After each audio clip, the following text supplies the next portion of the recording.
Muito bem. Bom dia, amigos.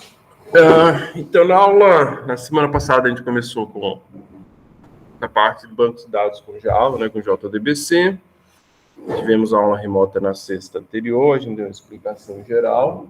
Fizemos alguns exemplos básicos de conexão e as operações padrões ali de banco, inserção, consulta, atualização e remoção, deu tudo certo. E na terça-feira a gente começou a organizar isso já num padrão de aplicação, né? Tanto na questão de separar as classes em pacotes com alguns nomes já mais padronizados, mais conhecidos, quanto a utilização de um padrão de projeto, efetivamente, que também é muito conhecido, que vai além do Java, né? Que é o padrão DAO, conhecido de alguns aqui também. Então, a gente manteve o exemplo da biblioteca, do cadastro de um livro, né? Cadastro, enfim, das operações em cima de um livro, também comumente chamado de operações CRUD. E nesse DAO, a gente explicou que ficariam todas essas operações voltadas a banco de dados. Então, se a gente tem no banco uma base que a gente chamou de biblioteca, e nessa base tem uma tabela que a gente chamou de livros, não é? Que tem poucos campos, né? Só para a gente fazer o nosso primeiro exemplo mesmo. A quantidade de campos não vai afetar muito. Então, tem um autor, um título, um editor, uma edição, além do ID, que é a chave primária e autoincremento. A gente aprendeu que quando a gente tem uma tabela, agora seguindo esse padrão, a gente também vai ter uma classe, né, que alguns conheceram como BIM, um nome já meio antigo, mas também tem outro antigo que é o Pojo, mas é uma entidade, uma classe, também chama de classe burra, porque ela não tem nenhuma lógica, né, não tem nenhum algoritmo, ela é simplesmente uma classe para representar dados. Por isso que ela tem os atributos exatamente iguais aos campos da tabela que ela representa. Temos os 5 campos aqui, temos os 5 atributos aqui. Gets e sets para fazer suas escritas e leituras. E no caso aqui eu já criei 2 construtores, prevendo a necessidade dele no cadastro e na atualização, como a gente já viu. Essa classe a gente colocou num pacote chamado de model. Alguns, como vocês, né, em outra disciplina, chamaram de beans. Além desses 2, não lembro de outro, mas, enfim, tem outros nomes que utilizam também. A classe conexão, a gente já entendeu que ela é uma classe que pouco a gente vai modificar, né? Quem já está trabalhando em casa e teve que instalar o seu MySQL, certamente, ou não, né? Mas pode ter criado uma outra senha, teve aqui que modificar a senha, usuário root padrão, apesar que o MySQL, durante a instalação, deixa criar outros usuários, mas não teria necessidade. O banco, enquanto for MySQL, mantém esse driver, e a URL a gente aprendeu que ela também segue um padrão, não é? Com alguns nomes fixos, a localização, né, o IP ou o nome, a porta, se não modificar na instalação, esse é padrão, e a base de dados. Então, aqui, pouco muda, né? E a gente tem o método de conexão que a gente deixou como estático. Para a configuração do driver do banco, a gente aprendeu 2 formas de fazer. A gente iniciou com o Gradle, mas o Gradle não funcionou nas máquinas aqui do UFC. Então, eu mostrei aqui funcionando. Quem está em casa pode ter testado também, não sei. Mas era só ir no site do Maven Repository. Outros também, né? Não é só lá. Mas no Maven Repository, ele tem essa URL, essa linha de configuração aqui que a gente põe na cláusula de dependencies, que ele já traz 2 aqui por padrão. Então, ele traz essa linha aqui, que é uma sintaxe padrão do Gradle, né? MySQL Connector Java, versão, etc. Então, com isso, eu não preciso baixar nada. Como não funcionou aqui no UFC, a gente foi pro modelo, para o formato raiz, né, como a gente faz há 200 anos. Aqui em Libraries, onde ele já traz a configuração de algumas bibliotecas, no caso, da padrão do Java, que no meu caso está com Java 14, toda hora é uma versão diferente, é uma loucura essa versão do Java. A gente baixou o arquivo .já também lá do site do Maven, ele também não é o hospedeiro principal, mas virou meio padrão. A gente baixou o MySQL.já, jogou numa pastinha qualquer dentro do projeto e adicionou aqui pela configuração. Então, com isso, a gente consegue conectar com o MySQL. E aí partimos, por fim, no restante da aula, na qual a gente vai finalizar agora, o tal padrão DAO, né? Que significa Data Access Object, ou seja, objeto de acesso a dados de banco de dados. Então, a classe que ela vai única e exclusivamente trabalhar com métodos relacionados à interação com o banco, né? E cada entidade de dados vai ter o seu DAO, né? Então, cada tabela, se o nosso sistema tem 10 tabelas, a gente vai ter 10 classes aqui no pacote model, e para cada classe a gente vai ter o seu DAO. Aqui, no caso, a gente só tem uma tabela, uma classe no model e um DAO. E os DAOs a gente já começa a perceber que ele tem uma fórmulazinha, né? Uma regra bem padronizada aí de construção. Ficou faltando só a gente fazer uma segunda versão da consulta, né? Que, ao meu ver, ela fica melhor. E nesse DAO aí, sendo método relacionado a banco, a gente não tem limite, né? A gente fez os padrões, realmente. A gente fez um inserir livro.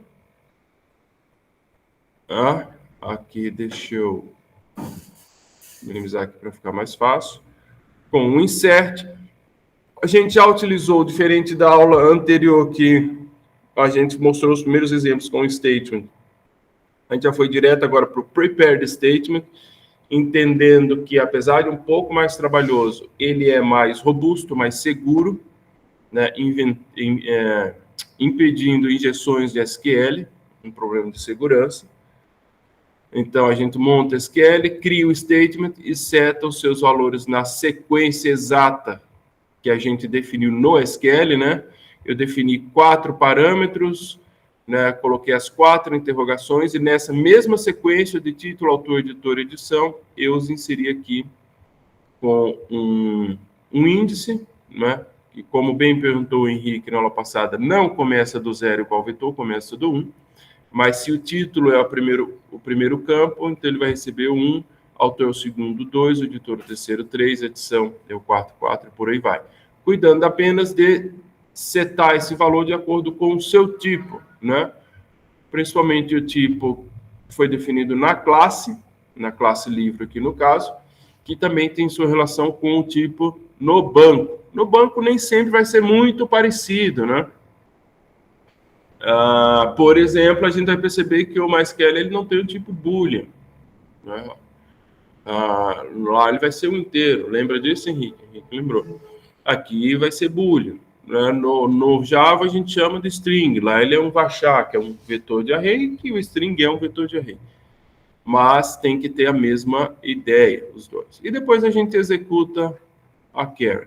E aí, o insert, ou inserir, ou remover e atualizar são muito parecidos, né? Monta SQL, cria o statement, seta os valores. Monta SQL, cria o statement, seta os valores. Cuidar só que o insert, a gente passa os valores a ser inseridos. No remover, a gente definiu que a remoção seria pelo ID, o que é mais natural, né? Poderia fazer uma remoção por ISBN, se a gente tivesse. Poderia, ISBN é único também. Mas a gente fez pelo ID, que é a chave primária, mais sossegado. Então, seta o valor do ID, único e exclusivamente. Por isso que a gente nem passou livro como parâmetro, passou um inteiro. Já no atualizar, a gente sim passou o livro, porque além dos dados que a gente vai atualizar, né, os 4 campos lá, também precisamos do ID para fazer o where, senão ele faz atualização em toda a tabela e isso não é bom. Tomar vitamina D, isso aí. Quem teve Covid é isso mesmo. Tomar em casa agora. Professor, o que esse método o resultado é que o Prepare Statement, ele tem duas possibilidades da execução desses SQLs que não sejam a select, né? Não seja consulta. E tem o Execute, que você não tem retorno, e o Execute Update, ele te retorna um inteiro, que é a quantidade de linhas afetadas. Então, se você está fazendo insert, ele vai te retornar 1. Se você está fazendo update num campo, também vai retornar 1. Se você manda apagar toda a tabela de 200 campos, ele vai te retornar 200. Então, estava mostrando aqui, se a gente quiser verificar se deu certo ou não, você pode verificar através desse parâmetro. Mas não precisa também. Se você considera, está testado, está tudo funcionando, não tem por que dar errado, né? E se der errado, você pode tratar via exceção também. Mas é uma possibilidade. O Execute Update, ele retorna esse inteiro. E aí você pode fazer essa validação, também pode simplesmente ignorar. Beleza? Então, essas três operações são muito parecidas em termos de Java, né? De SQL também, mas de Java muda muito pouco, né? Inclusive, eu comentei quando a gente parte para trabalhar com alguns frameworks. No caso do Java, começou com o Hibernate, que foi absorvido depois pelo Spring Boot. Obrigado, Henrique. Essas 4 operações, quando a gente utiliza o framework, elas vêm prontas. A gente não precisa nem construir. Né? Ele chama geralmente inserir de save. Eu acho que usa o mesmo save para atualizar. Mas, enfim, elas vêm prontas, porque elas são tão padrões que é fácil de gerar automaticamente. E aí a gente vai tratando as especificidades que geralmente são na consulta, né? O inserir, remover e atualizar não tem muito o que variar, mas a consulta, como a gente também já comentou, dá para a gente inventar muita coisa e geralmente é necessário inventar muita coisa. No nosso caso, a gente fez a consulta padrão, né, que retorna todos os livros. Eu também já tinha falado que a gente ia fazer 2 consultas. Uma que retorna todos os livros, né, ou seja, toda a tabela, e outra que retorna um livro específico pelo ID. E aí depois vocês podem brincar fazendo consulta por título, por autor. A alteração também é simples, para só modificar o campo. Então, a gente fez essa consulta primeira para trazer todos os livros, né? Se é para trazer tudo, a gente não precisou nem de parâmetro. Aqui a gente começou e não terminou. Isso aí. E a verdade é que a gente fez foi essa aqui. Só para a gente lembrar. Ali a gente já começou a alterar.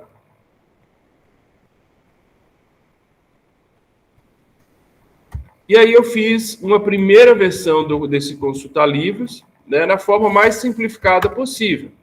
Está aqui o SQL, criei um statement, nem criei prepare the statement, porque a gente não vai passar parâmetro, né? É um SQL estático, fixo. Então, eu criei o statement, criei um objeto do result set, que é o objeto que armazena a consulta, o resultado da consulta. Então, aqui só declarei. Então, criei o statement com a conexão, chamei o SQL, a consulta, com o execute query, ele retorna o result set e a gente retorna o result set para quem chamar o método. Está pronto, resolve e funciona. Só que o que eu comentei com vocês? Esse result set, ele vocês já sabem também, né, já falamos em 2 aulas, ele a gente poderia chamar ele com estrutura de matriz, e algo semelhante, porque o resultado é uma tabela, né, então não teria como ser diferente. Só que a gente navega nos registros, nas linhas, através de métodos, né, indo para frente e para trás. Deixa eu ver, deve ainda estar aqui na classe principal. Não, a gente não chegou nem a testar ele dessa forma. Mas a gente viu na aula anterior. Né? Então, tem o next, o previous, first, last, para a gente ficar navegando nessas linhas. E em cada linha a gente consegue acessar os campos através de índices ou da string, do nome do campo. O índice eu não vejo muita utilidade, não vejo muita segurança para usar, porque o índice é a posição do campo no registro, né? numa tabela de 4 campos, pode até se arriscar, dizer, eu quero o campo 2, que é o autor, ou 1, sei lá, o 3, que é a editora, mas a chance de risco, o risco, de erro é meio grande. Aí tem uma forma mais fácil, que é através da string. Me dê o valor de título, me dê o valor de autor. Beleza, essa aí já melhora um pouco. Mas mesmo assim, isso é um string, né? Você, programador, tem que ficar lembrando do campo. Você lembrar o nome do campo numa tabela de 4 campos é fácil.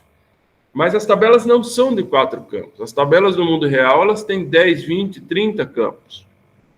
É você lembrar se está escrito assim, com letra maiúscula, se está separado por underline, se não está, também leva uma possibilidade de risco, ao meu ver, grande, da mesma forma. Então, eu não acho interessante essa solução com o Result Set. Professor, está meio obscuro. Beleza, vamos testar a consulta aqui. Talvez ela fique mais clara. Vou comentar a remoção, a atualização. Vamos fazer a consulta. Livro DAO, consultar livros, né? Não são todos os livros, não preciso passar parâmetro. E ele me retorna um result set. Chamar de RS. Então, Ctrl Shift I. Eu não sei o que está acontecendo com o meu NetBeans, que ele não está fazendo os importes do SQL. Mas tudo bem. É que a gente trabalha.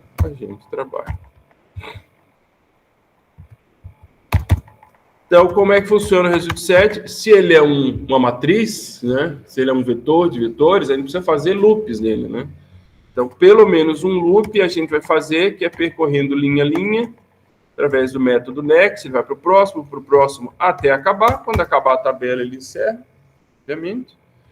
O que ele está chiando aqui? Ele sempre quer... O pacote SQL adora um try catch. Nós adoramos também, né? Ué. Ele jogou para cá. Não. Vamos deixar aqui mesmo.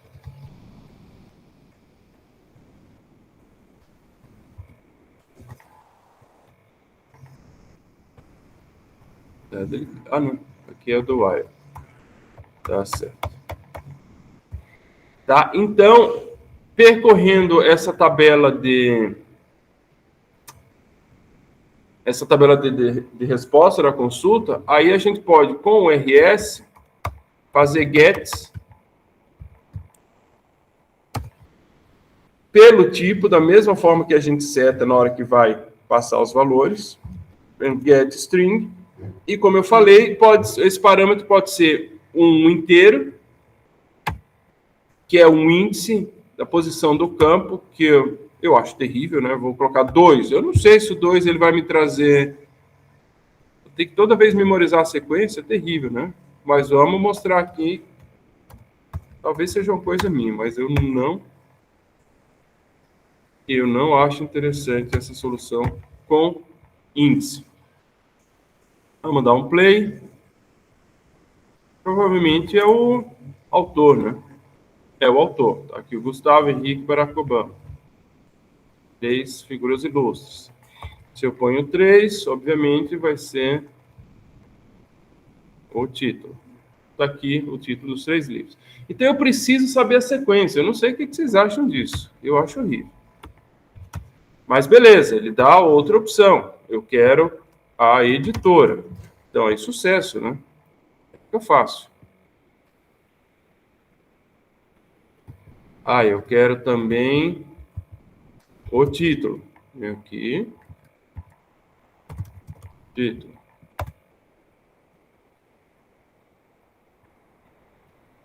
Editora do primeiro, título do primeiro. Editora do segundo, título do segundo. Editora do terceiro.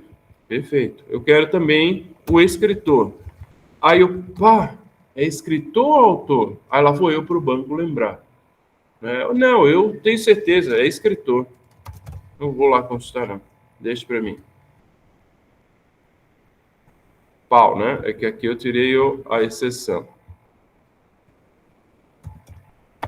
Aí a gente não está vendo o estouro que deu. Mas agora a gente vai ver. Pau. Não existe coluna escritor. Ah, desculpe, é autor.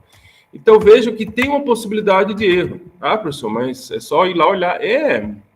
Mas a gente programa sempre pensando, né, ou buscando evitar qualquer chance de erro que o programador possa ocasionar. Então, a gente tem uma solução para isso, que também é uma solução muito comum, e que evita qualquer chance de erro nesse sentido, tá?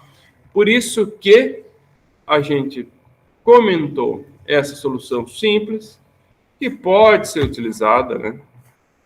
Mas eu não recomendo. E a gente começou, e eu queria dar aula até 11h45, mas era só até 11h30. Essa solução, ela vai, ao invés de retornar um result set, ela vai retornar um list, que vai ser implementado através de um array list, que já está aqui, de objetos do tipo livro. Então, ao invés de a gente ter um result set que a gente pega pelo nome do campo, a gente vai ter vários objetos. Né? Se eu tenho 10 linhas, uma tabela com, no caso que eu tenho 3, né?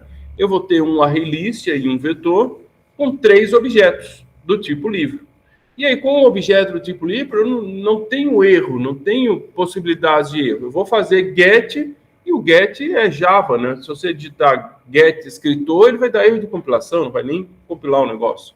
Então, você já vai escrever da forma correta o get autor, o get título, o get editor, edição, ID, etc. Então, com isso, com essa solução que não está completa, obviamente, né? A gente parou nessa linha. Com essa solução, a gente leva a zero a chance do programador cometer um erro nesse ponto, ok? Então, está aqui o objeto que vai ser o nosso retorno. O que a gente vai precisar fazer? Claro que toda vez que a gente sofistica um algoritmo, uma solução, a gente tem que trabalhar um pouquinho mais, né? Então, nada vem de graça. Oi.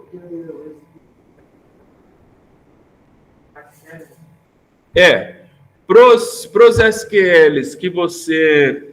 Na verdade, a regra é simples, né? Todos você usa execute update, menos o select, que aí você usa o execute carry. É que os demais você não precisa de retorno, né? Você só manda o dado, a atualização, a inserção, a criação da tabela, o apagar da tabela. Mas o select você quer uma resposta, você quer um result set. E aí para ele você usa o execute carry. Ok?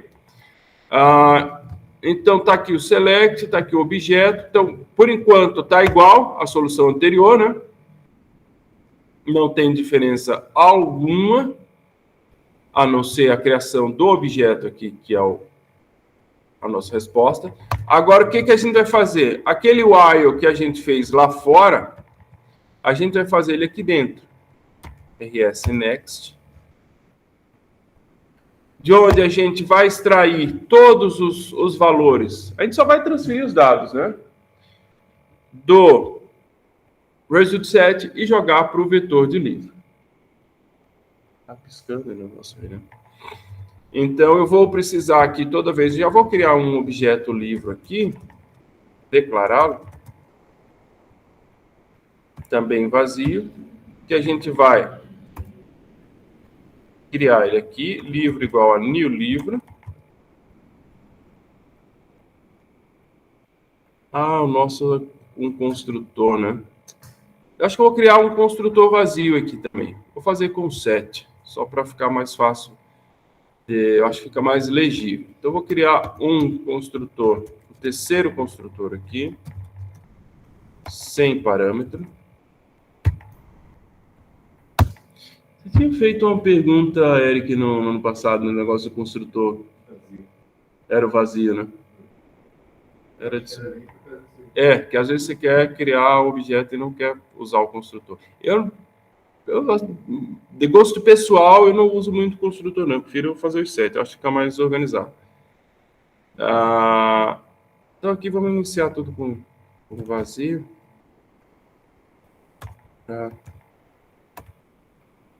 Deixa o negócio mais bonitinho. Acho que ele gera isso para nós. Cadê? Livro. Não. Deixar de preguiça e fazer, né? Título. Autor. Editora. Edição. Editora. Tá? Por que você fez isso, professor? Precisava? Não. A gente podia criar o objeto aqui já passando os valores, mas aqui acho que vai ficar mais organizado a gente fazer assim.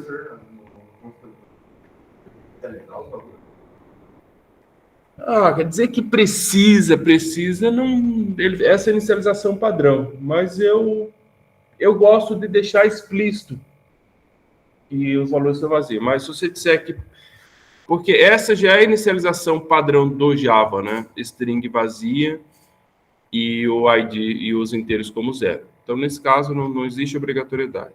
Eu só acho que fica mais organizado mesmo. O que ele está dando? Aqui é a nossa consulta que está com o result set. Tá, então o que a gente vai fazer? Eu crio um objeto vazio e vou setar campo a campo os valores vindos do result set. Get string. Eu vou já dar uma copiada aqui. String. Esse é outro tipo de coisa que é facilmente automatizada, né? Também pelos frameworks. Eles fazem exatamente isso.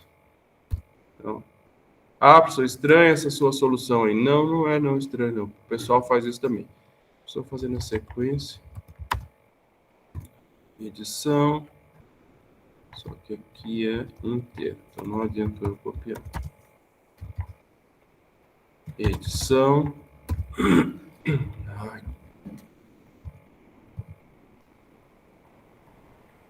7, editora, e aí tá o string.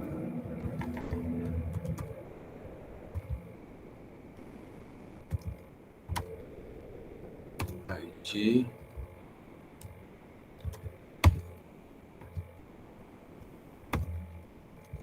Livro.7. Título.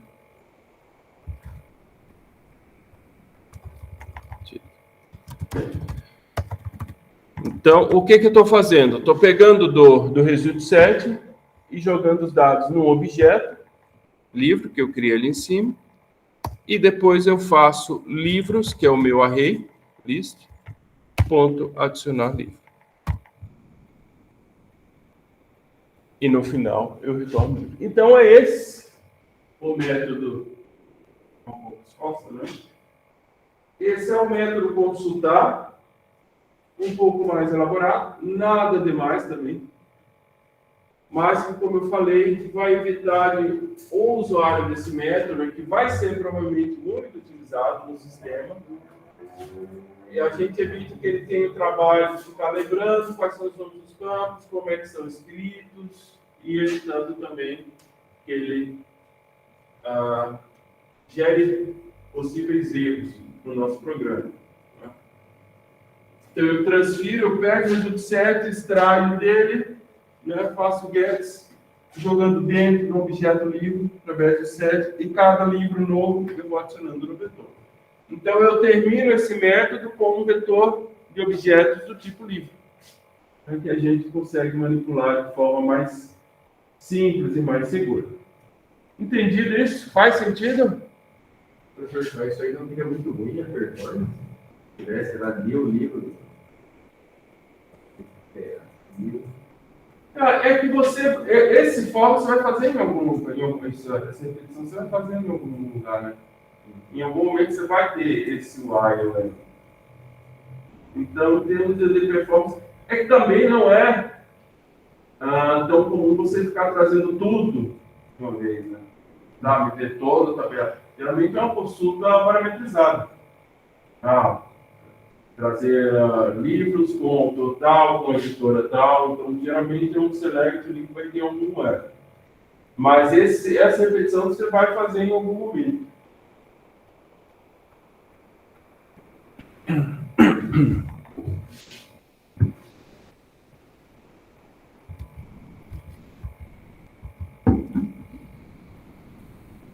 Pessoal, tá aqui, seguimos, não caiu conexão, estou sem cabo.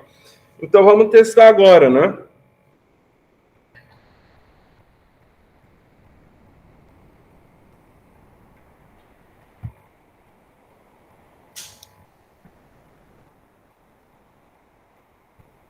Agora, o nosso consultar livros, aí ele não retorna mais um result set.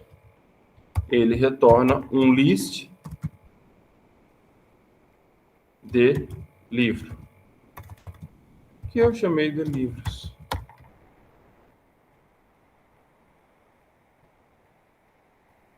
Então, isso aqui a gente já não vai fazer dessa forma. Ctrl Shift I, importar o list aqui. Já também não precisamos tratar essa exceção. A exceção ela ficou para trás. E aqui a gente sabe já trabalhar muito bem com array list, né? A gente pode fazer um for each.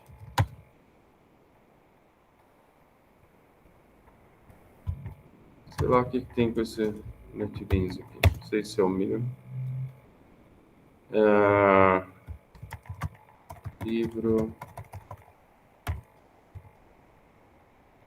Livros.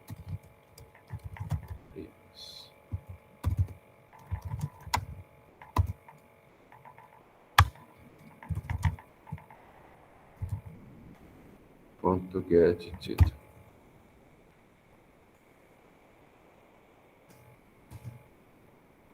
Tá? Então, ele se torna bem mais simples.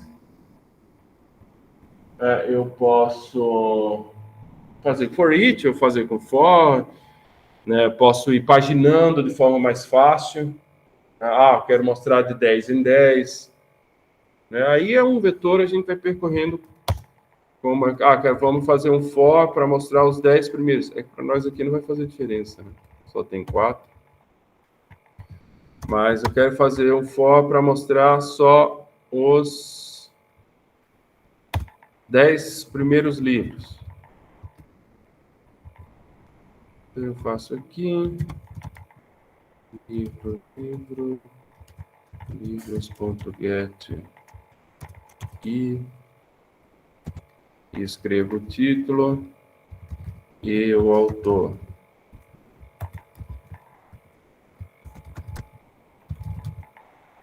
Livro.get autor. Então, aqui a gente tem toda a liberdade. Eu coloquei até 10, a gente só tem 4, né? Claro que ele vai gerar exceção. Mas se a gente tivesse mais que 10, a gente poderia colocar um break aqui. Só para mostrar que a gente tem a liberdade de trabalhar com o vetor como a gente já bem conhece. Vou deixar com for each mesmo.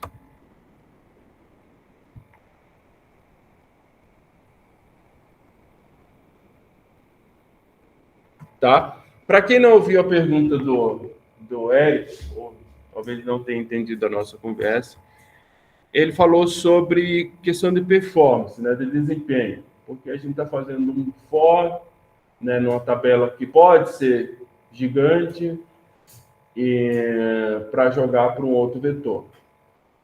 Isso tem que ser pesado, por isso que não custa também a gente deixar as dois tipos de consulta, né?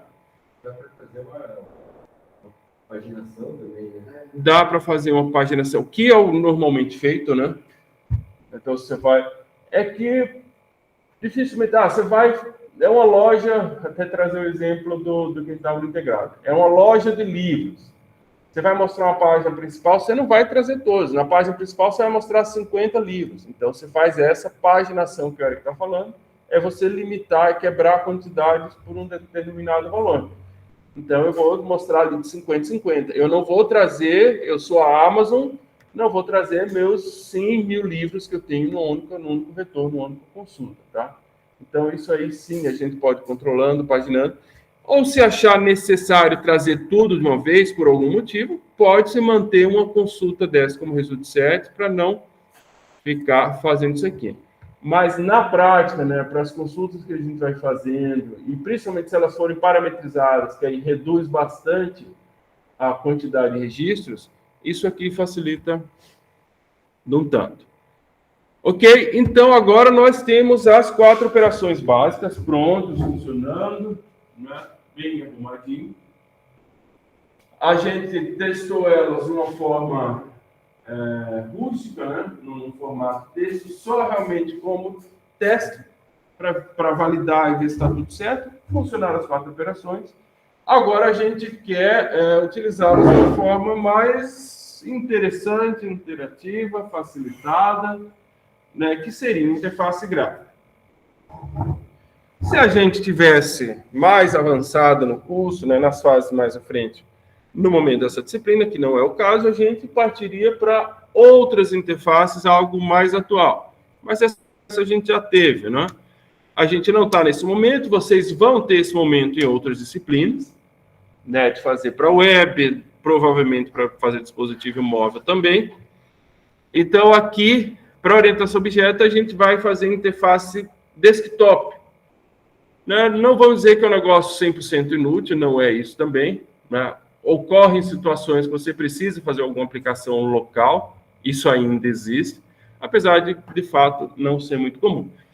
E é justamente por isso que a gente não vai demandar tempo de aula explicando a estrutura do pacote Swing do Java, que é algo extremamente gigantesco.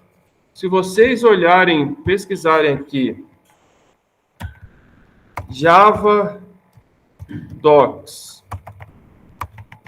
Jaca não. Eu gosto de Jaca, mas não é ela. Java Docs Swing. Vocês vão ver o tamanho que é essa API. Tá? Aqui é apenas uma parte dela. Então, assim, é uma API extremamente complexa e completa, né? Que já foi muito utilizada e que realmente hoje o mercado já não demanda, já não tem interesse nesse tipo de aplicação. Mas o que eu queria dizer é que o estudo dela, se fosse o caso, e no passado, nas primeiras vezes que eu dei essa disciplina de orientação a objeto, isso há 15, 16 anos, a gente estudava como é que ele organiza, como é que ele insere os elementos um dentro do outro, qual é a hierarquia entre esses componentes gráficos, o tratamento de eventos, como é que o que ele chama de listeners, como é que ele trata tudo isso.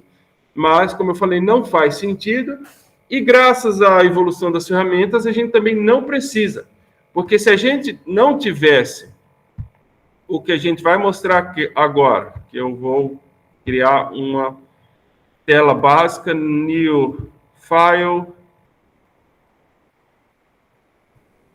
swing forms. Oi? E o JFrame. Se a gente não tivesse essa ferramenta, a gente teria que construir isso na mão. E vocês não têm ideia da trabalheira que é fazer uma tela dessa na mão. São 2 no meio? Agora eu estou aqui. É sempre assim, né? Beleza. Então, vamos de volta. Então, assim, claro, mas faz tempo já, essa versão do NetBeans, que, como eu falei, foi o primeiro que trouxe plugin para construir facilmente as telas, ela surgiu em 2004, né? Então tem 18 anos a idade de alguns de vocês. Mas antes, isso tinha que ser feito na mão, e assim, não era simples como é simples um HTML. Era o terror fazer tela gráfica em Java. Na verdade, em qualquer linguagem, né? Na época, quem que fazia isso? Java, o C++, também começou a surgir ferramenta, mas era terrível. Quem dominava, nessa época, aplicações gráficas, assim, de tela desktop, era o Delphi. né, com o Pascal como linguagem, só que como ferramenta ela era muito boa, muito fácil. Então, o Delphi, o Visual Basic da Microsoft, era o que dominava na época. Depois veio a web, e isso mudou bastante. Mas, enfim, o Java, quando a gente vem criar formulários Swing, GUI, e o que é GUI? GUI é Graphical User Interface, né? Uma sigla utilizada aí mundialmente para aplicações, quando a gente vai falar de aplicações de tela gráfica. Não é do Java. O pacote Swing do Java é uma evolução do pacote AWT, que é o original. O AWT é do iniciozinho do Java, com as telinhas bem simples, bem tosquinhas, mas que era através do AWT que o Java fazia o tal dos applets. E os applets foram uma quebra de paradigma no início da internet. Por quê? Quando surgiu a web, ali no início dos anos 90, o que se tinha era modo texto. Né? Primeiro, os navegadores em modo texto mesmo, em tela preta. Eu cheguei a brincar com isso, não por... Acho que teve necessidade, já existia a internet normal, mas uma vez a gente precisou acessar. Então, você acessava a internet assim. Os links eram assim, um negócio absurdo. Mas, quando era necessário, usava. Depois... Oi? Sim. Depois... né, foram criados os primeiros navegadores, Netscape, aquela história que vocês conhecem, mas também era tudo texto. O que tinha? Um GIF animado, uma imagem, um link, era isso. Então, a interação na web era fraquíssima, né? O JavaScript trazia alguma coisa, naquela época que era só front-end, e aí o Java veio com o tal do applet, né, que conseguia trazer parte da qualidade da interface gráfica que se tinha no desktop, que naquela época era muito melhor do que na web, né, com botões, componentes gráficos de select, radio, esses componentes de formulário, então menus, então coisas que não era possível fazer com HTML, o Java trouxe através do applet. Então isso foi o boom, né? Eu acho que o applet foi realmente o que trouxe Java para o mundo, né, que deu essa posição ao Java, claro, depois outras coisas, mas o início foi o applet. Só que era muito pesado, né? O navegador era extremamente pesado naquela época. Quando você carregava uma página com o applet, ele carregava a máquina virtual no navegador, rodava a aplicação, era troço assim de minutos para rodar a primeira vez, mas se utilizava. Quando você precisava de, por exemplo, o que era muito comum, o login em sites de banco, questão de segurança, de botãozinho diferente, tudo, era com a applet. O Banco do Brasil, lembro que foi um dos primeiros, pelo menos no Brasil, a ter um internet bank que utilizava a applet. Então, ele teve o seu momento e eu acho que o applet decaiu depois que veio o Flash, que era melhor, né, tinha mais interação e era bem mais leve. E aí o applet morreu. E hoje... não sei, acho que ele fica como algo que nem é mantido mais no Java. Mas, enfim, foi por aí que tudo começou na interface gráfica, no pacote AWT. E o Swing foi uma evolução escrita em cima do AWT, com um negócio bem mais sofisticado, mais trabalhado, a interface mais rebuscada, mais bonita. E foi o que ficou e que existe até hoje, né? Tá aí, é pouco utilizado, mas tá aí. De forma bem resumida, a organização de janelas no Swing, ela funciona da seguinte forma. Essa janela principal de qualquer programa, né, que a gente abre, é um navegador aqui, essa janela que tem uma moldura, que tem uma barra aqui em cima com fechar, minimizar, maximizar, ele chama de frame, ou J-frame. Vocês vão perceber que tudo tem um J. E esse J foi justamente porque no AWT era frame. E aí no Swing, para diferenciar, eles colocaram J. Então tinha o frame, um J-frame. Tinha o panel, tinha um J-panel. Tinha o dialog, tinha um J-dialog. Então tudo ele colocou, tinha um button, agora tem um J-button. Tudo ele colocou um J na frente, de Java, obviamente. Então, o J-frame é essa janela principal, é onde tudo é construído. É tanto que esse J-frame é o único componente de todo o Swing que absorve alguma coisa do sistema operacional, né? Que absorve essa barra ou esse X, essa janela aqui, por exemplo, ela é, se eu não me engano, ela é um J-frame, porque o NetBeans é feito em Swing. Se vocês que estão no Windows, deixa eu fechar aqui. Esse Xzinho tem fechado a cara de Windows, confere? Alguém está no NetBeans? Então, porque o J-frame ele absorve algumas características do sistema operacional local. Fora isso, é tudo Java.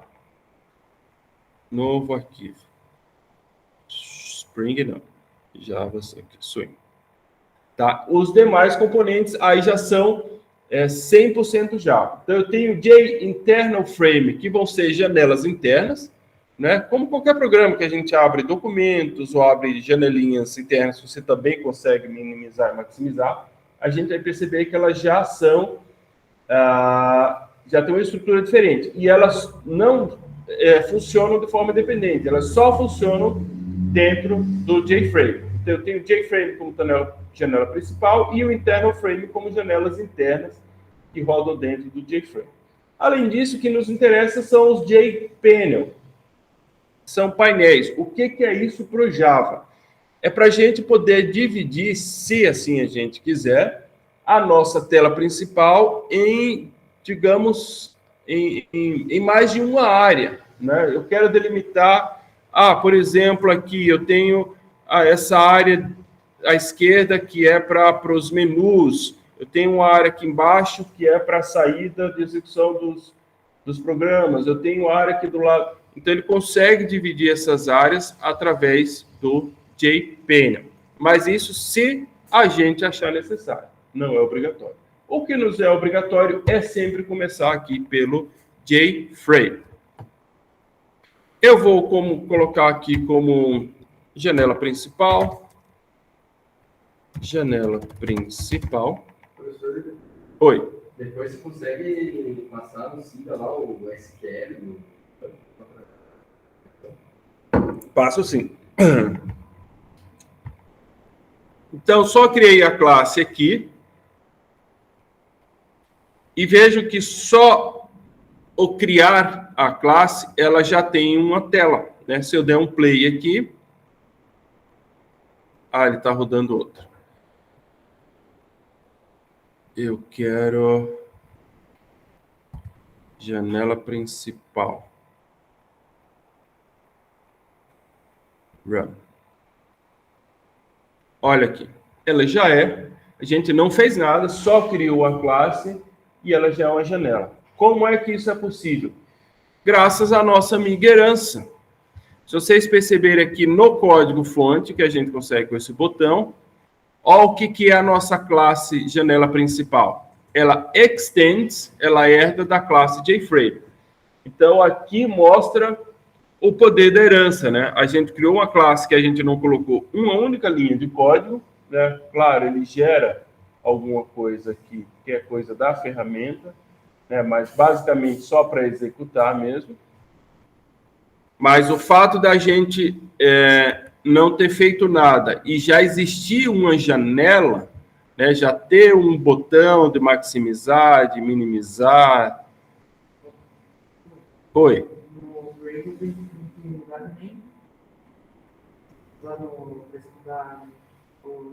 Se você quiser executar como principal, tem que alterar. Então, com esses botões aqui, uma janela que já existe, que já funciona, isso foi possível graças à herança, né? Porque a nossa janela principal, quando a gente escolheu aqui no NetBeans que ela seria um JFrame, na verdade, a gente está dizendo, crie uma classe que herde de Java Swing JFrame. A gente poderia, mais uma vez, fazer tudo isso à mão, né? Abrir um bloco de notas e fazer. Mas não faria o menor sentido, né? Hoje em dia, a gente ficar sofrendo assim à toa.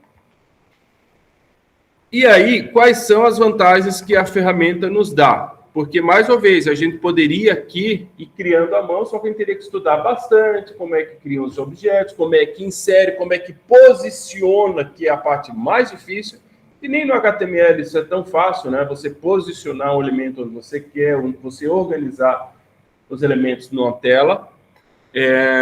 Aqui não é mais fácil, não.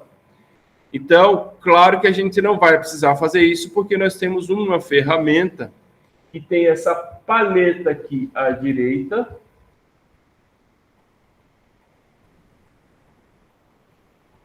que eu quero fixá-la aqui, obrigado. É que com o projetor, a minha resolução ela cai bastante, né? Aí eu perco o tamanho de tela. Então aqui, pessoal, estão os... Eu não vou dizer todos, porque tem muitos componentes, mas os componentes mais utilizados no interface gráfica. E na grande maioria são componentes parecidos que a gente tem no HTML, né? Botões, caixas de texto, área de texto, radio, listas, checkbox, radio box, menu, labels, que é só o textinho. Então aqui, ó, o que ele chama de swing controls. Mas, gente,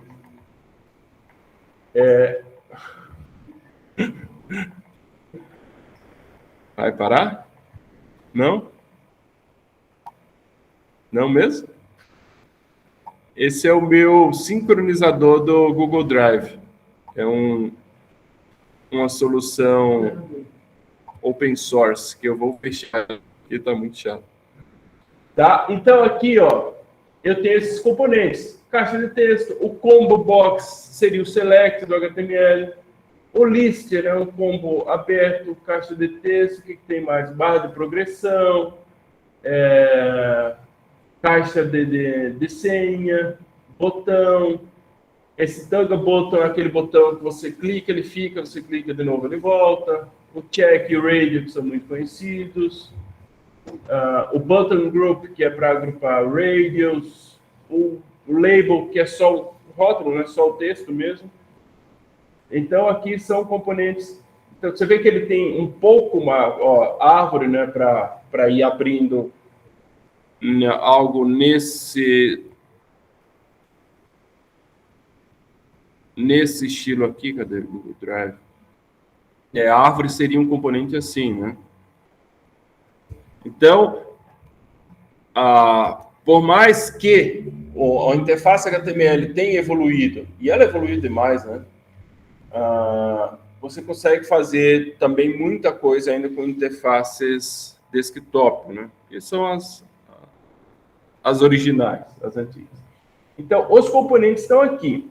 Além disso, o que a gente tem?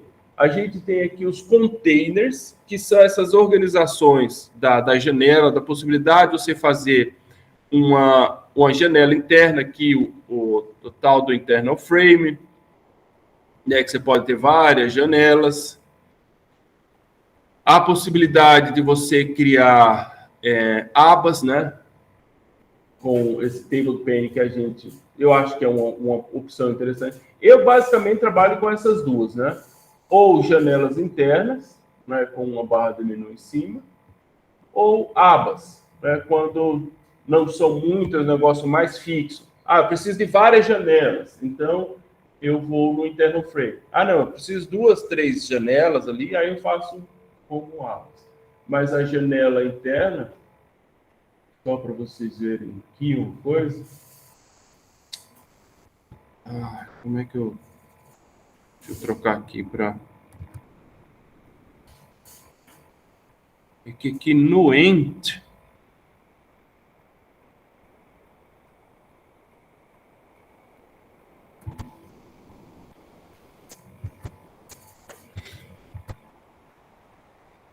Settings template...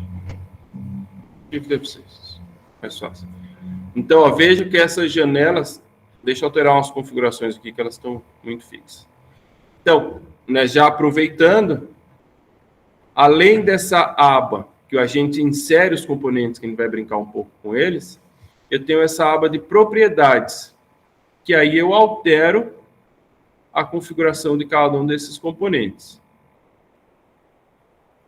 Então, eu seleciono o componente, por exemplo, essa janela interna, Eu tenho aqui a cor de fundo, a forma que ela é organizada, e aí eu tenho alguns aqui, ó, se eu quero os botõezinhos ali de minimizar, de maximizar, de redimensionar. E deixa eu ver aqui, visible, selected, esses 3 botõezinhos. Seleciono a outra, faço a mesma coisa. Minimizar, maximizar e redimensionar. Shift F6, né? Ó. Então, vejam, ainda tem alguma propriedade que me permite mexer nelas. Vejo que aqui as janelas internas, como eu falei, aí ela já não tem cara de Linux ou cara de Windows. Aqui já é cara de Java. A JFrame, ela absorve essa característica do sistema operacional, já as internas não. Ela tem uma característica totalmente do Swing. Então, ela tem que ser igual aqui no meu Linux, tem que ser igual no Windows vocês, igual no Mac, então quem esteja utilizando o Mac, tá?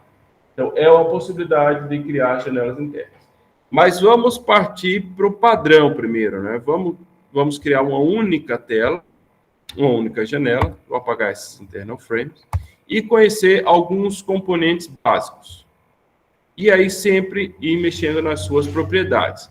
Por exemplo, esse único componente que a gente tem aqui, que a gente consegue identificar ele aqui, ó, JFrame, então é a nossa tela principal.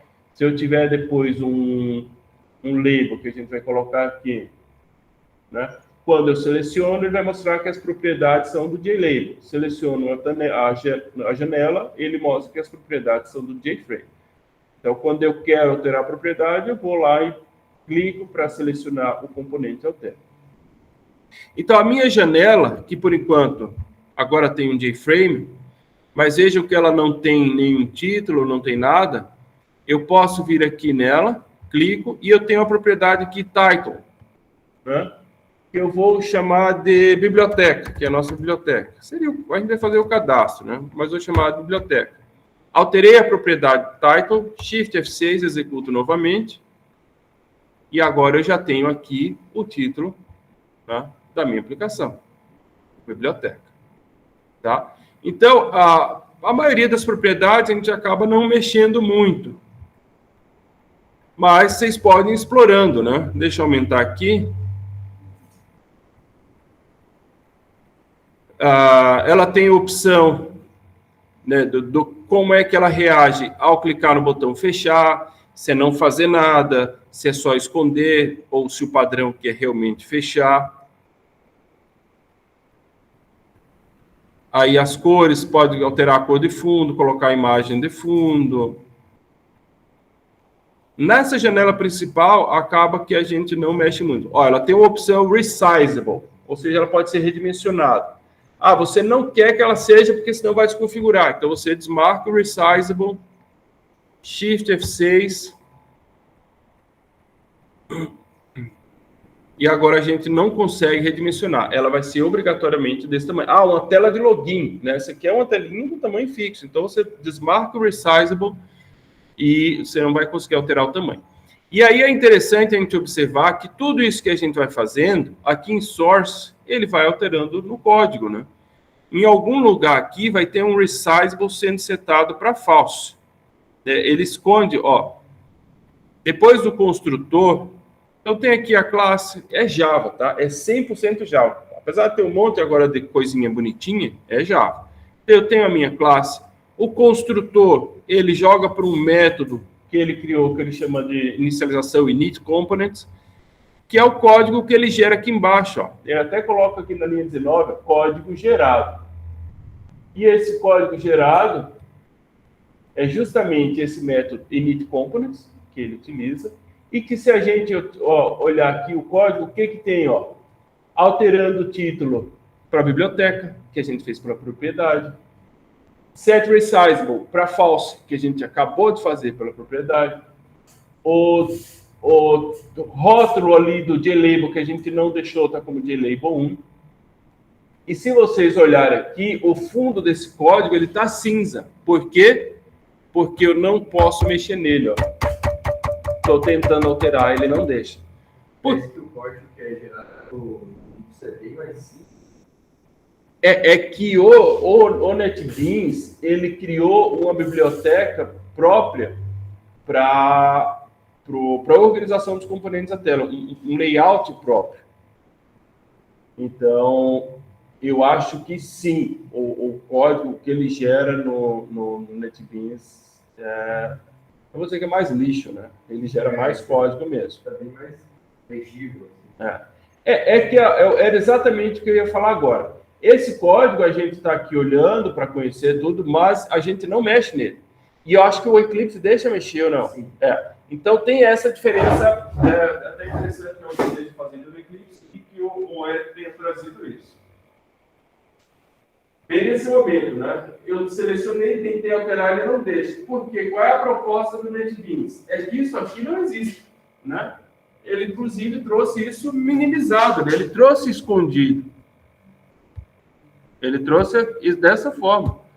Ó, o seu código tem essas linhas aqui, o main, se você quiser pode brincar, o construtor, que a gente vai precisar para criar os nossos DAO aqui, para poder mandar os dados, mas o código da tela, não, você não pode mexer. Não é que você não deve, você não pode. Ah, mas como é que eu vou mexer na tela? Você vai mexer na tela através daqui, né?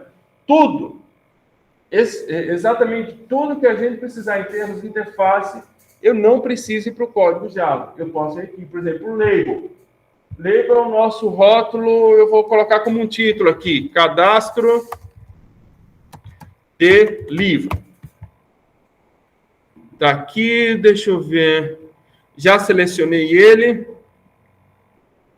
Vou aumentar um pouco a fonte aqui, de 15 para 18. Ok.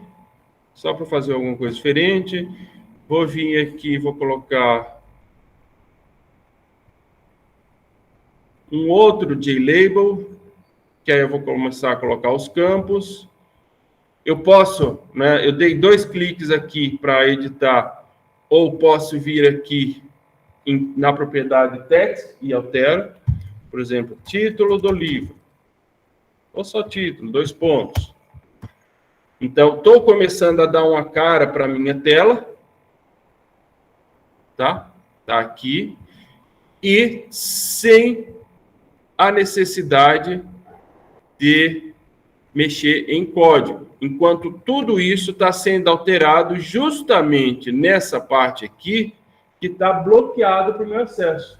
Então, vejam só, está aqui o que a gente já tinha feito, do título irreversible para falso.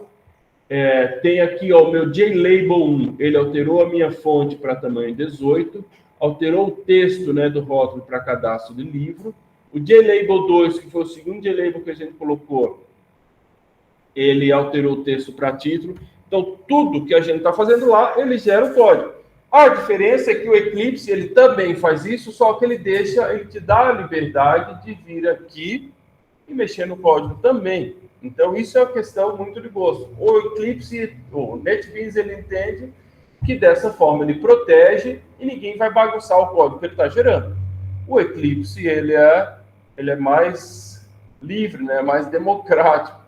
Ele deixa que você mexa e se bagunçar, bagunçou, você corrige, tá? Então, é muito questão de gosto. Eu, não sei se pelo fato de ter trabalhado muito com o NetBeans, eu prefiro assim, né? Eu acho que ele garante melhor segurança do nosso programinha, tá? E aí, inclusive, pessoal, o nome dos objetos, né? Depois a gente vai perceber que tem JLabel 1, 2, 3, 4, 5, um JTextField, que é as caixas de texto com nome gerado automaticamente, a gente pode alterar e muitas vezes isso vai ser interessante de ser feito, tá? Mas vamos seguir agora aqui montando a tela.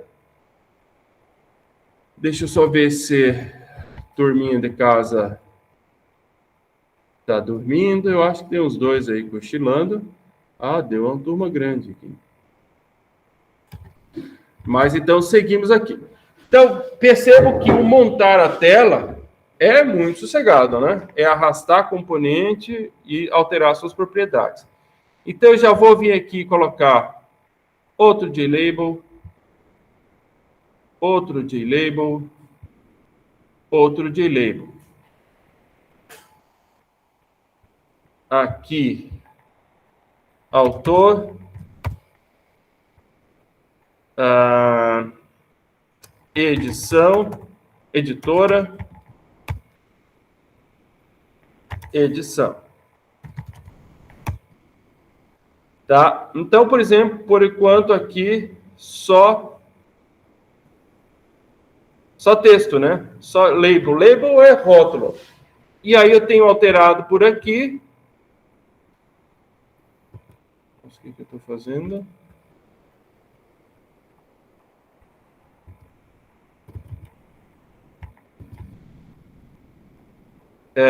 Mas eu posso alterar, obviamente, como a gente já viu aqui, pela propriedade texto. Quem quiser aumentar a fonte, alterar a cor, colocar negrito ou qualquer outra propriedade, pode alterando aqui. Deixa eu voltar aqui e vou o resizable. Eu já desmarquei. Eu quero deixar marcado que eu quero poder. Não vou deixar desmarcado mesmo. Hã? Sim. Deixa eu só ver aqui. Depois que eu definir o tamanho legal, aí eu ponho ela fixa. Tá? E aí, para esse nosso cadastro, pelo menos para esse nosso primeiro cadastro, não vejo necessidade de outro campo que não seja o JText Field. Tá? Então, tá aqui. Título.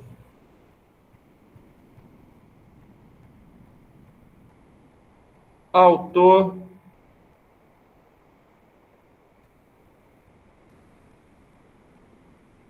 Editora.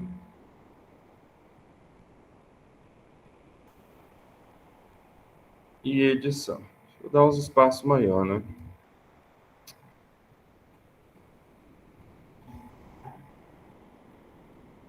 Se vocês quiserem fazendo junto, pessoal, bem sossegado. Não tem muito segredo.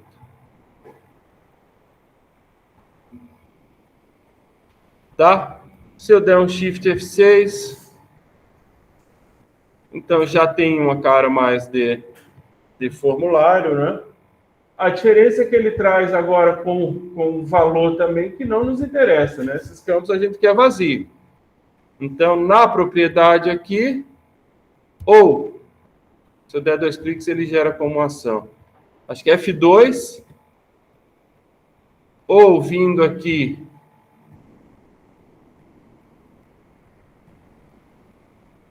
em texto, eu posso vir aqui e apagar.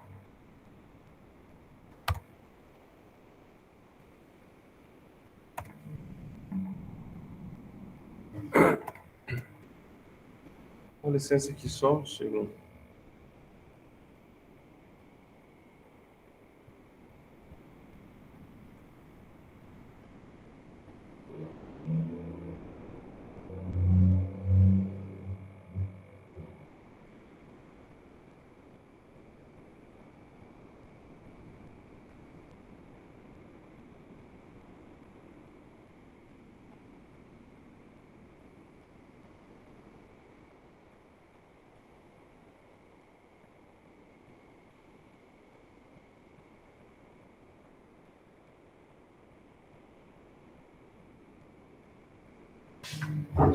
Só um segundo.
Ok, então temos aí já os quatro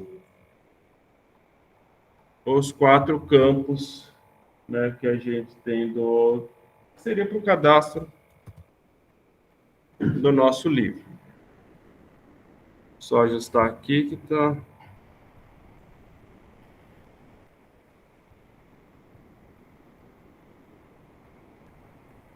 Aumentar um pouco.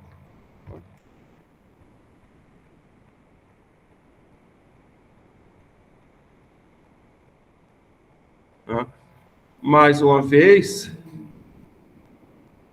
a gente vai perceber, ao clicar aqui em Source, né, seria fonte, o código-fonte errado, ele criando todos esses objetos, né? Cada objeto gráfico desse é uma classe, então eu tenho a classe JLabel, ele criou meus 5 JLabel, tenho a classe JTextField, caixa de texto, ele criou os 4, né? 1, 2, 3, 4.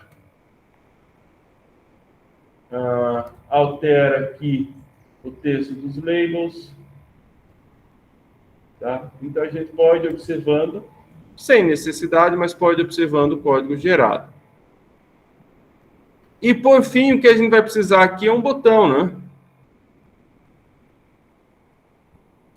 Um botão. Vou dar um F2 aqui. Cadastrar. Aqui seria o básico do básico. Depois a gente vai sofisticando. Pode colocar um cancelar, um botão de limpar, mas por enquanto vamos colocar aqui um botão de cadastrar. Então, o que a gente quer agora, né, em termos de tela, para uma primeira tela, né? Tá razoável e tá pronta. Em termos de tela é isso. O que a gente quer agora é, ao clicar esse botão, fazer o cadastro. Cadastrar no banco, a gente já sabe. Né? Para eu cadastrar no banco, se a gente voltar aqui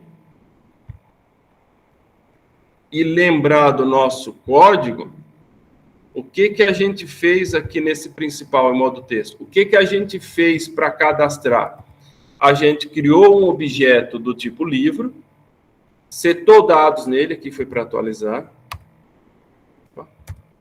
A gente setou os dados e mandou para o... Vou comentar aqui a consulta. E aí a gente criou o DAO e fez um livro DAO.inserir, passando o livro. Esse é o cadastro. São esses 3 passos aqui, né? Pegar os dados, montar o objeto, criar o DAO e mandar para o DAO. Então, isso a gente já tem pronto. O que a gente vai ter que fazer agora é conectar as duas coisas. Pegar os dados que vão ser preenchidos naquele formulário e jogar nesse objeto, tá? Então, como é que a gente faz isso? Primeiro, a gente precisa aprender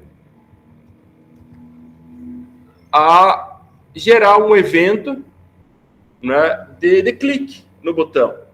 Ou seja, quando ele clicar, a gente chamar um método. Como eu falei, isso no Swing, ele é bastante sofisticado, porque a gente pode tratar esse evento de diversas formas, né? Com um clique, com passar o mouse em cima, com arrastar. Então, tem várias possibilidades de evento, como o Java chama. Mas o que a gente quer é o clique não. Se eu clicar aqui, e esses eventos, eles podem ser gerados por qualquer componente, tá? Mas eu estou clicando aqui no meu botão, ó, está selecionado aqui o JButton, eu tenho os eventos. Então, todas essas possibilidades de evento é o que a gente pode trabalhar. Ó, botão pressionado, botão tirado, botão clicado, mouse passado por cima, arrastado. Então, tem muita coisa. É claro que a gente não vai ficar explorando tudo isso. O que a gente quer é o clique. E a gente pode simplesmente dar 2 cliques no botão e ele vai gerar um método. Cadê? Aqui em cima. Ó. Então, ele gerou um método. Inclusive, o nome do método está em cinza. Também eu não posso alterar ele. Se eu alterar o nome do botão para cadastrar, botão cadastrar, ele vai alterar o nome do método aqui também para nós. O que eu posso é, dentro do método, aí eu tenho toda a liberdade de fazer o meu programa aqui. Que vai ser o quê? Pegar os dados do formulário, criar o objeto livro, setar os dados dentro do objeto livro e chamar o DAO. Então, em poucos passos, a gente consegue fazer esse cadastro. Tá? Então, se eu quero, por exemplo, né, não quero que fique JButton. Eu vou vir aqui no botão, então eu tenho as propriedades, né, que no caso do button, a única coisa que a gente mudou foi cadastrar, né, a gente pode até alterar aqui para cadastrar livro, se achar que fica melhor. E aqui nessa aba Code, eu posso alterar o código dele, que no caso é o nome do objeto. Se a gente fosse criar um objeto, botão, certeza ele não ia chamar de botão 1, né? A gente ia chamar de botão cadastrar. Isso é um pouco de preciosismo, não precisa, mas eu gosto desses objetos que a gente vai utilizar ao longo do programa, eu acho interessante a gente modificar o nome, né? Como a gente vai modificar o nome dessas caixas de texto também. Então, eu posso chamar aqui de botão ou BTN e cadastrar. Tá? Então, agora eu terei o nome do objeto. Se eu vier no código fonte, ó, agora aqui na declaração, cadê o código fonte gerado? Aqui. Na criação do objeto, né, na declaração do objeto, ó, BTN cadastrar. E naquele método que a gente deu os 2 cliques e ele gerou, ó, BTN cadastrar, Action Perform. Então, né, ao invés de você ficar navegando no código, tá? Será que é esse botão, é esse método, é esse? Ah, não, BTN cadastrar. Então, fica mais fácil da gente se achar. Tá? Então, o que temos que fazer aqui? Pegar dados do formulário,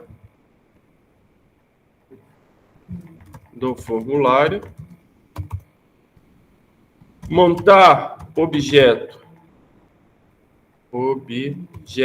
livro e chamar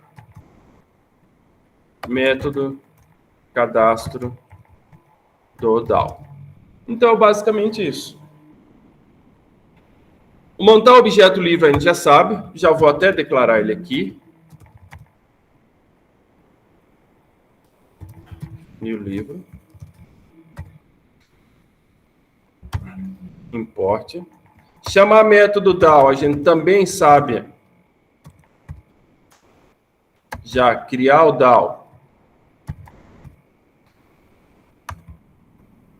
Que ele vai conectar com o banco. E o livro DAO, a gente chama o inserir.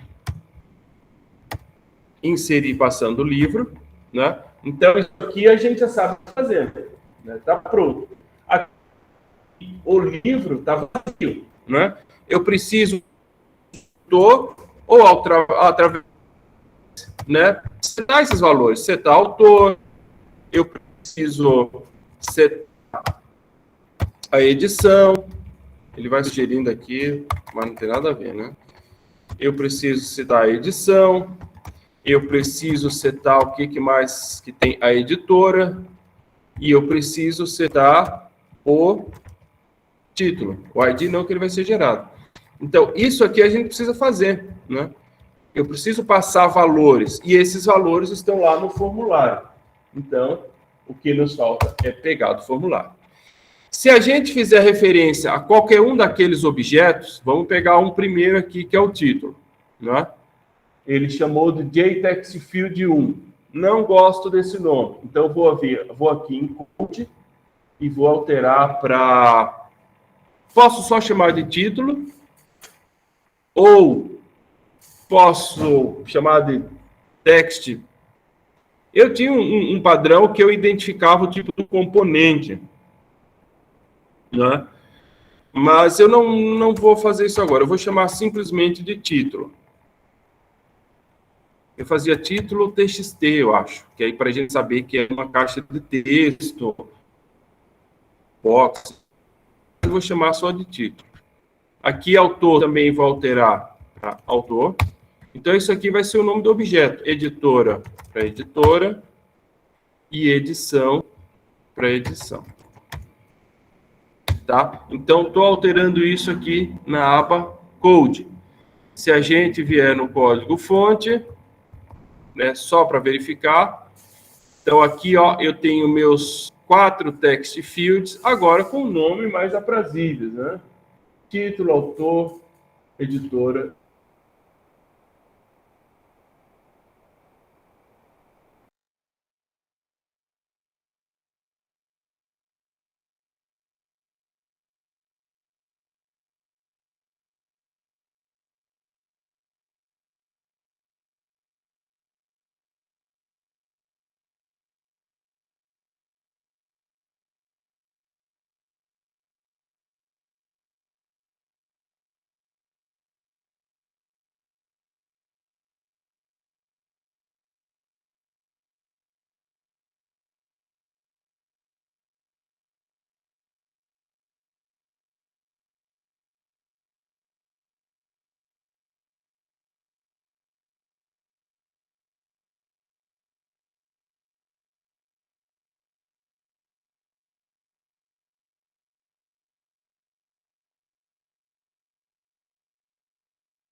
Microfone desativado. É uma porcaria esse Meet, né? Eu não vejo a hora de não precisar mais disso, porque...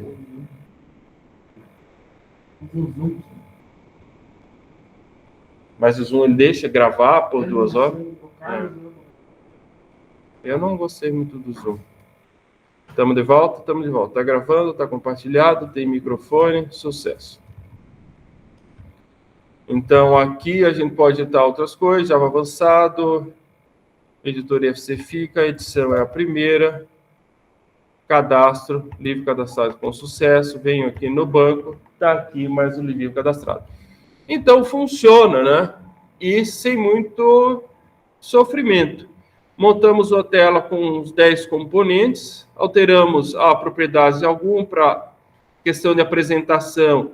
E no caso dos campos, eu acho que é uma questão de organização, né, onde a gente alterou aqui em code o nome da variável, né, tá aqui variable name, para na hora do código a gente saber referenciar, né? Senão aqui ia ficar JTextField 1, tá, mas o JTextField 1 é o título ou é o editor? Então, feio, né? A gente altera. E aí o código aqui, a gente, né, já que está funcionando e vocês já podem ir trabalhando, eu vou dar uma melhorada nele. A gente pode melhorar, eu vejo 2 formas, né?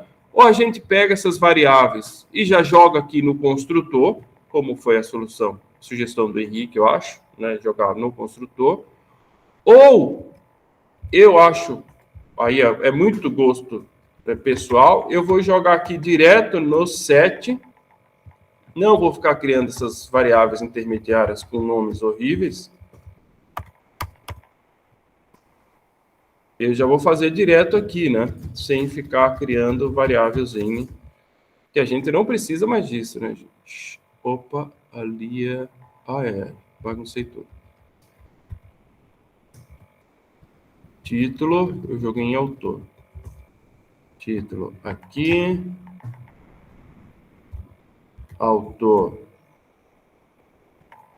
aqui. Editora aqui.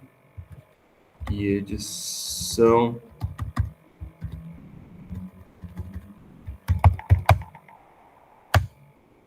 aqui. Tá? Então, aqui a gente já dá uma otimizada, né? Eu já faço um get direto no set, não preciso ficar pegando nada intermediário.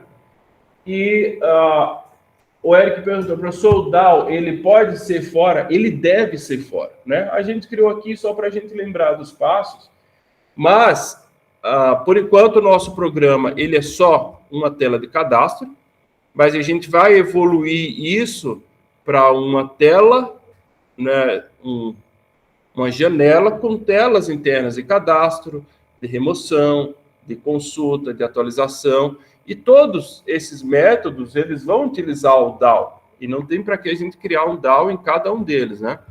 Então, o que a gente vai fazer com esse DAO aqui? Levar para o construtor. Então, eu vou tirar ele daqui e vou fazer como a gente faria em qualquer programa Java nosso. Eu vou declarar ele aqui como um atributo, private, né? E a inicialização dele aqui dentro do construtor, tá? Então, ele veio DAO para um formato que a gente faria em qualquer programa nosso. Declarei como atributo, instanciei ele no construtor. Vejam que aqui eu tenho total liberdade. O único método que o NetBeans não permite a gente alterar o código direto é nesse init components, porque é nele que ele monta a tela. Ele inicializa os componentes, ele altera as propriedades dos componentes e gera a tela para a gente. Mas fora isso, a gente tem toda a liberdade, né? Então, aqui eu criei um objeto, aqui eu declarei um objeto, e lá embaixo, dentro do botão cadastrar, do Action Performer, que é o método que o Java chama automaticamente quando a gente clicar no botão, a gente pega os dados, seta os dados no objeto livre e chama o inserir. né? E aqui, claro, a gente pode pegar aquela resposta e fazer aquela verificação, né? Se resp maior que 0 ou igual a 1, a gente dá uma mensagem de livro cadastrado com sucesso. Se não, a gente dá uma mensagem de erro. Que foi a mesma coisa que a gente fez, erro no cadastro. Erro no cadastro. Se vocês lembrarem, foi a mesma coisa que a gente fez aqui no modo texto, né? Só que a gente usava um auto-println, coisinha sem graça. Acabou. Essa época de coisinha sem graça morreu. Então, para fazer o fechamento e deixar vocês trabalharem um pouquinho e tirarem as dúvidas, se vocês refletirem um pouco aqui em termos de código, não é? Como a gente já tinha DAO pronto, toda a estrutura ali de acesso ao banco pronto, em termos de código, na parte da interface, a gente programou aqui 10 linhas, né? Porque a gente montou uma tela arrastando componentes, alterando aqui suas propriedades, né? Na verdade, mexeu muito pouco, né? Alterou o rótulo, o texto, né? E alteramos aqui o nome da variável, que também não precisava. Mas, enfim, montamos a tela aqui de uma forma muito sossegada. E o código mesmo foi isso aqui. Declaramos o DAO lá em cima, pegamos dados, montamos o objeto, passamos para inserir. E está feito o cadastro livre. Então, o código agora está um pouquinho mais organizado. Vamos executar, ver se a gente não estragou nada.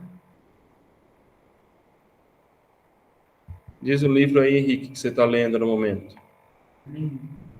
Nenhum. Quem é o autor? Desconhecido. Editora? Não sei. Não sei. Edição? 0. Claro. Cadastrado com sucesso. Vimos no banco. E está ali o livro. Tentar dar um erro. A edição coloca um texto. Hã? Coloca um texto na edição.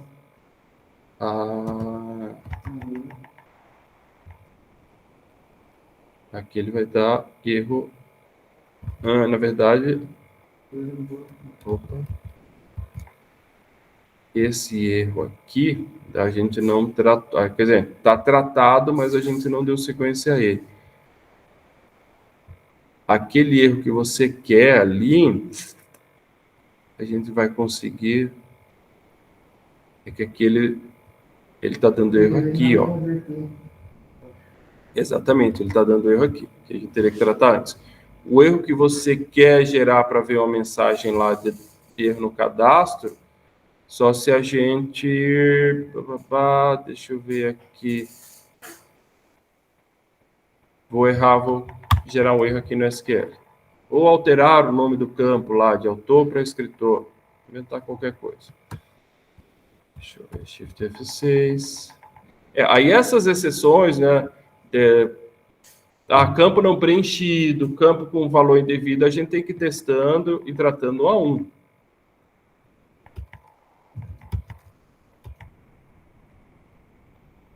Erro no cadastro. Né?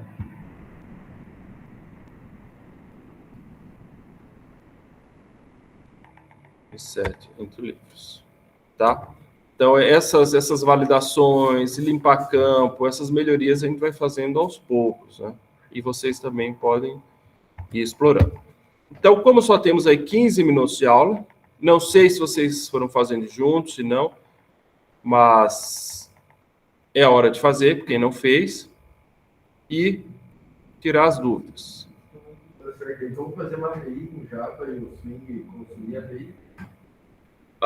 Certeza. Nunca fiz, mas sim, porque ele consegue se conectar, fazer conexão.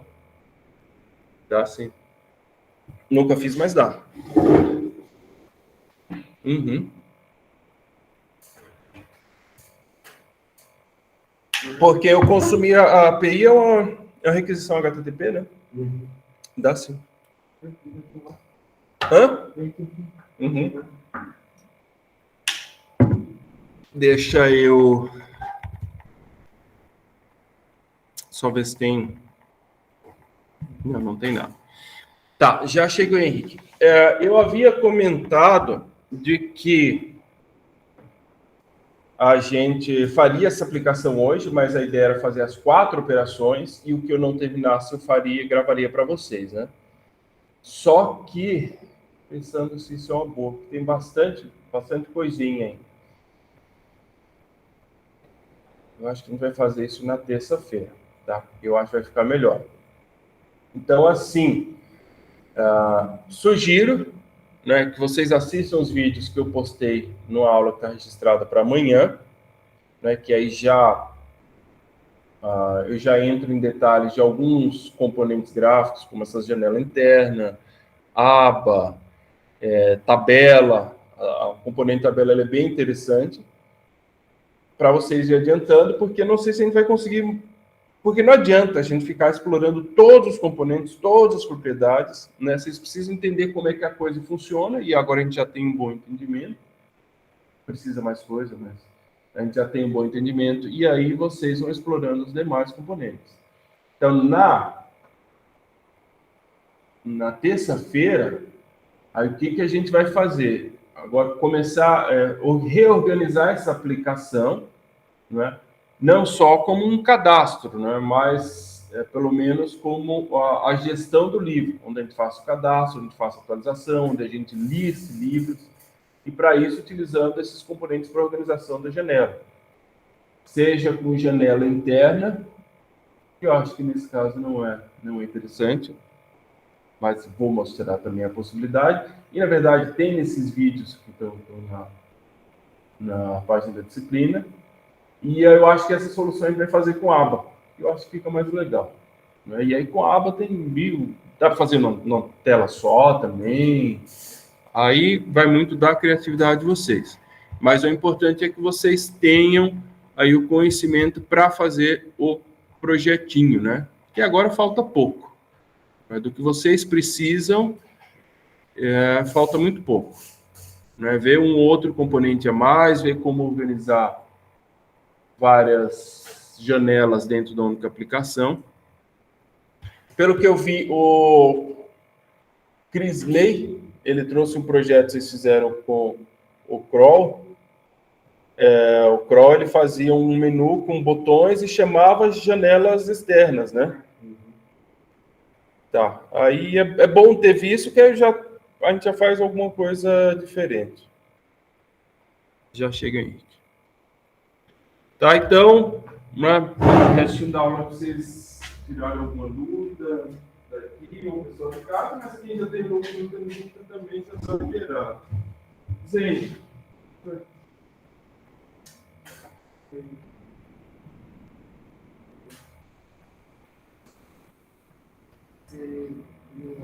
Isso aí. De fazer aqui fora. Não, é que o padrão é fazer no construtor mesmo, né? E aí toda vez que você criar o... Fazer isso no redor. E aqui estão de limpar, outro método. Aí foi ele mesmo, né? Sim, ali abaixo, clique na parte em branco. Você pode criar um método void e limpar campos, que você pode chamar a qualquer momento, não só no cadastrar, mas quando você for editar. Mas ele vai fazer com os caras. Não, mas não tem. Ó, faz aí limpar. Só saber você. Abre e fecha chaves.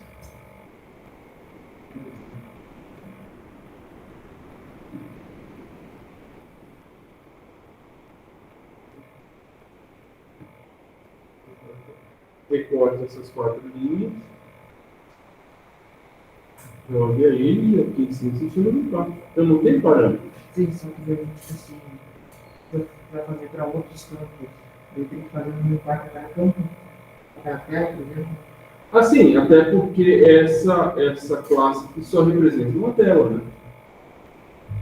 Ah, no caso, se eu fosse fazer as tabelas, daí eu teria várias telas. Daí por exemplo, cadastrar o usuário Tá. Aí você ia fazer o limpar cadastro. usuário e Exatamente. os livros. Vai tudo no mesmo arquivo. Tudo aí, mas aí seria um método você pode separar essa linguagem. Porque daí não tem como fazer. Não. Não é uma tabela. Até tem, sabe? Você pode passar como componentes na classe mãe e fazer testes do tipo. Então, padrão.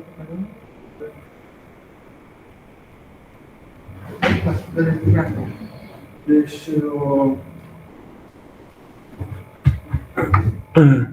fazer a chamada aqui rapidinho. Pessoal de casa sossegado, conseguiram acompanhar.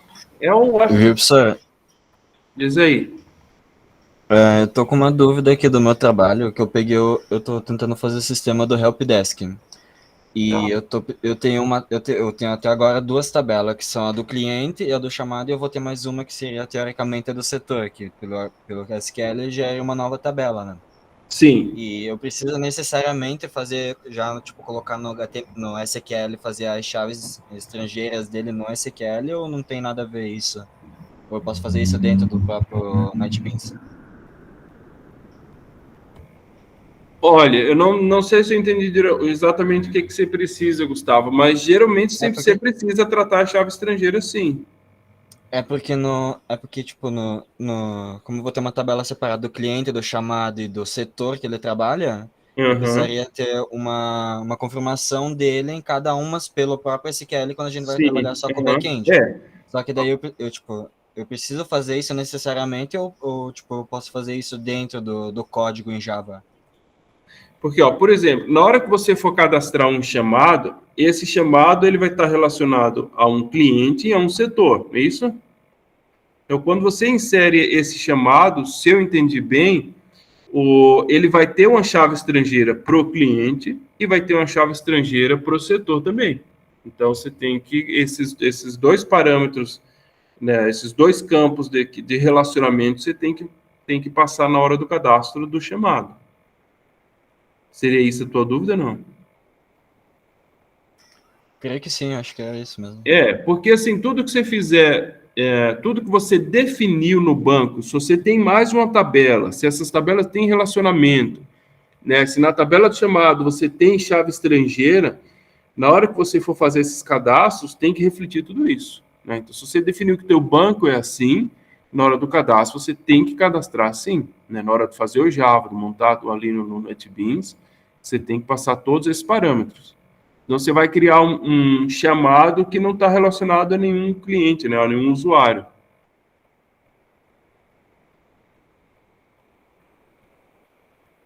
Deu para entender? Esse relacionamento eu poderia, tipo, fazer quando eu fosse cadastrar o chamado dele, já passar o ID do cliente que quer fazer isso? Isso aí, exatamente. Ok, então. Uhum. Aí, esse ID do cliente você pode pegar, se você for fazer uma tela de login, ou consultar ali durante o cadastro, ele pode selecionar o nome dele numa caixa, no combo box, né, num select, enfim, ele vai ter que se identificar em algum momento para que você tenha esse ID que vai ser utilizado na hora do cadastro. É que na minha tabela eu tenho a tabela cliente normal, que ela já tem tipo todos os atributos do deixa eu só carregar ela aqui. Do ID do chamado, quer dizer, tem o ID do cliente, nome, CPF e e-mail. Daí depois na tabela do chamado eu tenho o ID do cliente. Isso aí, O ID do usuário, o equipamento e tudo que eu pede lá do sistema do Helpdesk. Daí aqui no NetBeans, ao invés de eu passar de novo o ID do usuário na tabela do chamado, eu passei a própria do cliente. Que eu tenho a do cliente você tem e a do chamado. usuário e cliente, qual a diferença dos dois? Não, é que a tabela de usuário eu chamei ela de usuário no SQL, só que daí ali no NetBeans eu chamei ela de cliente mesmo. Tá, mas é a mesma coisa. Sim, é a mesma coisa. É usuário cliente, usuário administrador. Eu vejo o usuário, o cliente como o cara que abre o chamado. O cara que abre o chamado e o usuário, o cara que vai responder o chamado. Aí depende como montou o sistema, né? De repente ele criou um helpdesk que só vai ter um usuário, né? Digamos, é mais simplificado e não precisa ter essa identificação do usuário administrador do sistema, né? Só do cliente, que eu acho que é o caso do Gustavo. Mas se pensar num helpdesk real, ele tem essas duas figuras, né? Que é o usuário cliente, que é quem abre o chamado, e o usuário administrador, que é o cara que trata os chamados, né? Tem esses dois papéis. Aí tem que ver como é que foi pensado. De repente, o Gustavo, ele pensou dele que o usuário administrador, ele é um cara só, então ele não optou por não ter o cadastro disso. Mas aí é isso mesmo, Gustavo. Na hora de você cadastrar o chamado, você tem que ter essa associação com esse usuário cliente, né? E aí é que se você pensar no sistema de helpdesk, são duas interfaces, né? Você tem a interface para o cliente, onde ele faz esse cadastro de chamado, né? E tem a interface do administrador, onde ele trata esse chamado, onde ele encaminha esse chamado. Então, o usuário cliente, que é o que você está falando, que é o que vai abrir o chamado, ele não vai digitar o ID dele, né? Ele não vai saber o ID dele. Ele até pode, se você quiser, colocar o e-mail dele como usuário e aí você ir buscar o ID, né? Ou ele pode fazer uma tela de login. Na hora que ele fizer o login, você já obtém o ID e utiliza esse ID para fazer o cadastro do chamado. Deu para entender? Sim.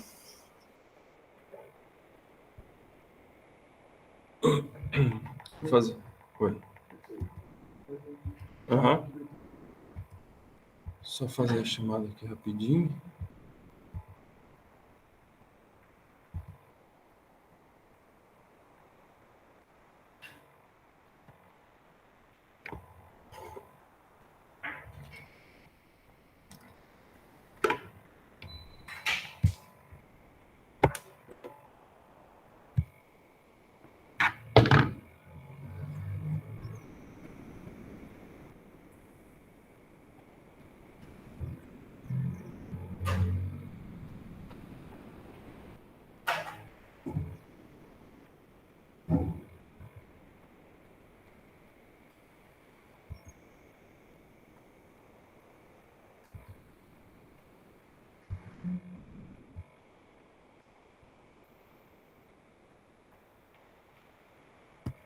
Bruno Perger. Aqui.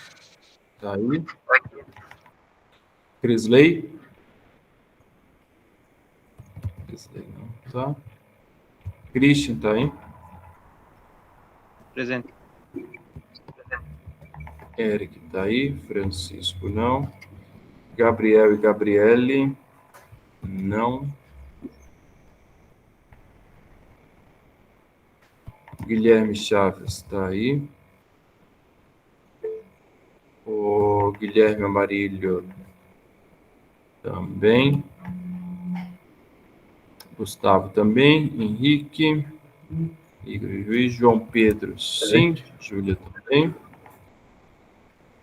Cleito Luan. Mixon tá aí. Os Rafaéis, nenhum.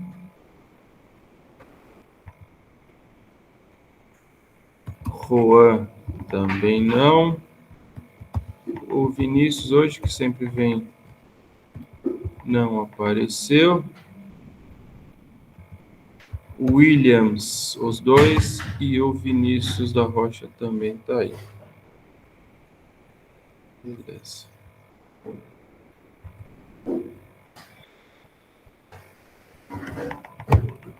Então tá. Então, pessoal, fica combinado assim. A gente já tem os vídeos ali postado na aula de amanhã, tá? Deem uma olhada. Eles são exclusivamente de swing, então a gente não chega na parte da comunicação com o banco, é só apresentando ali mais alguns componentes. E aí, na terça, como a gente tem as 5 aulas, aí a gente pega a aplicação essa aplicação do livro. Eu vou pensar em criar mais uma tabela, ver o que a gente faz para justamente essa dúvida aí que o Gustavo perguntou, de relacionamento. Categoria? Eu acho que categoria é interessante, que aí a gente usa o select. Vamos fazer categoria, que a gente já monta um combo com o select, e a gente faz um negocinho bem completo, ver se dá tempo. Mas aí fica gravado e aí vocês acompanham depois. Tá, vamos fazer uma tabela de categoria. A gente refaz ali o banco, começa a aplicação do zero, mas aí a gente faz cadastro, faz atualização, remoção, e as consultas vão ser necessárias para atualização. Tá, e aí a gente fica com a aplicação aí bem completinha, e aí a gente vai fazer com abas. Então, as janelas internas, eu peço que vocês assistam um vídeo, né? Qualquer coisa na aula de sexta eu mostro rapidamente, mas não vou gastar esse tempo na terça mostrando algo que a gente não vai utilizar. Vamos focar no que é preciso. Você postava nas aulas, ou está sendo postado? Já está postado. Essa que fala de janela interna, fala de aba, fala todos esses componentes. Então, já dá para ir olhando para ir pegando o jeito. Valeu, professor. Até semana que vem. Falou, Eric. Eu acho que daqui uns dias eles devem entrar em contato sobre o projeto lá, para eu te adicionar como bolsista. Aí a gente conversa. Tchau, Júlia. Bom final de semana, pessoal. Você quer tirar Valeu, dúvida, professor. né?